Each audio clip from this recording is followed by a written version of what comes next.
morning, friends. It's day 59. It's Friday, the end of the week again. I know, Friday the 29th of May, 2020.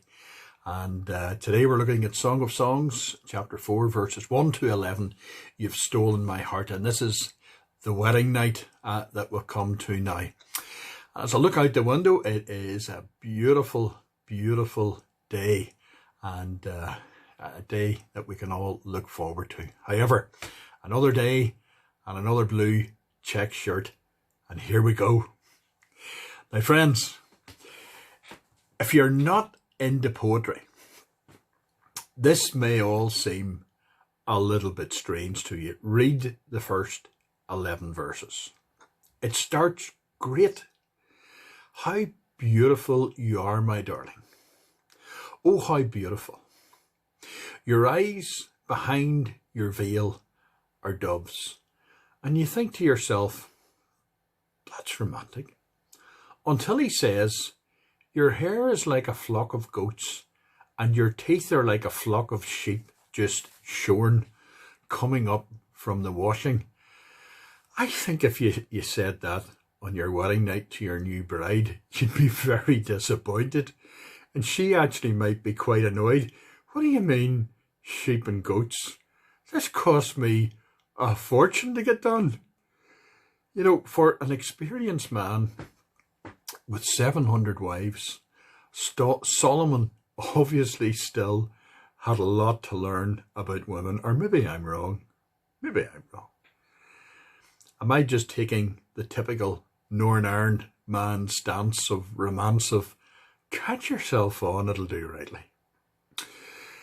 For the 3 years before we married, Heather and I saw each other every weekend. And I lived in Belfast then and Heather in Derry. Now Heather's granny had the only phone, and trying to speak to Heather was a diary booking made using Royal Mail and countless letters. We had boxes of them, and we kept them in the roof space after we were married, away from the prying eyes of the girls. Now, not that we were romantic writers, you understand, but I suppose we had our moments. Anyway, they were considered private. One day as the kids got older, we decided to burn them. I know what you're thinking. Massive regret. Boy, I would love now to sit down 40 years later just to get a wee sneak peek back into the thoughts and aspirations and plans of those days. I can remember most, but not them all. When love was just first blossoming.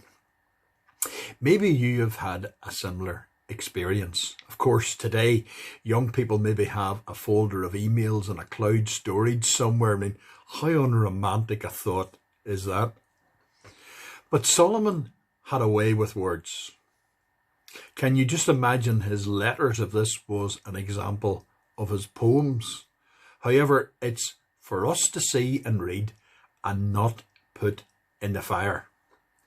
But as we read today in chapter 4, Solomon could hardly contain himself when it came to Shulamith. He enthusiastically praised every part of his beautiful bride, didn't he? Comparing her hair to a flock of goats, her brow to a slice of a pomegranate, even rejoicing that she had all her teeth. Now, dear me, but I laughed at that part. That's the sheep bit, by the way. I wouldn't be inclined to use that line. We roll our eyes and we giggle, don't we, at the absurdity of his metaphors, because we know his bride was human and imperfect.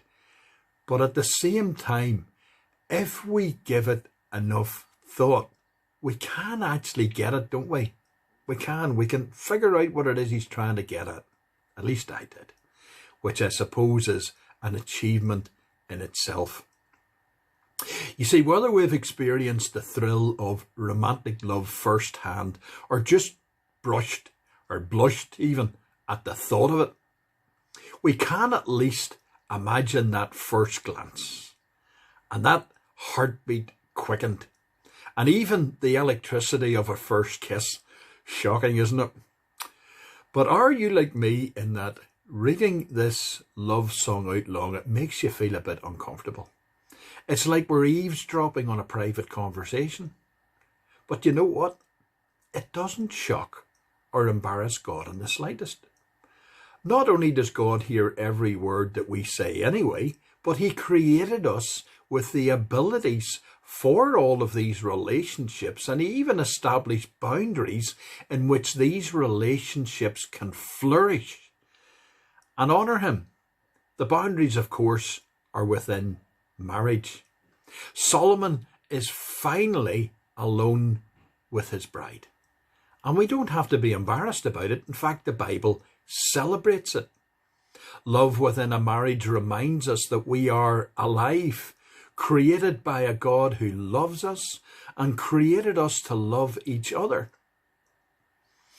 But we can so easily misuse or abuse these gifts, and pain, tears and shame result whenever we do. But the gifts themselves are good. They're God-given. Solomon is right to rejoice.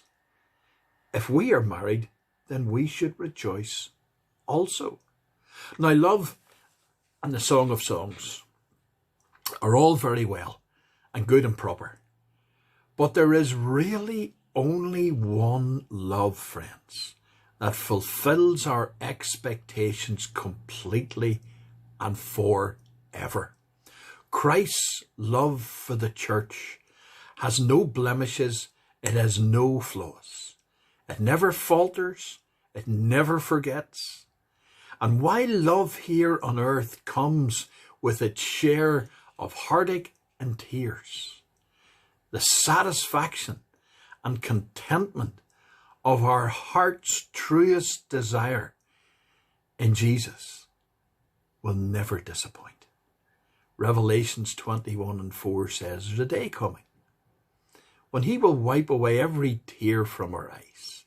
There will be no more death anymore. There won't be any grief, crying or pain, because the first things have disappeared. Christian marriage can be tough at times, but even in singleness and in widowhood, in Christ our bridegroom, ultimate joy and perfect peace comes from being in the presence of God. Christ is the altogether lovely one, and we are most alive when we are joined together with him. My friends, on this beautiful Friday, the Lord bless you real good this day.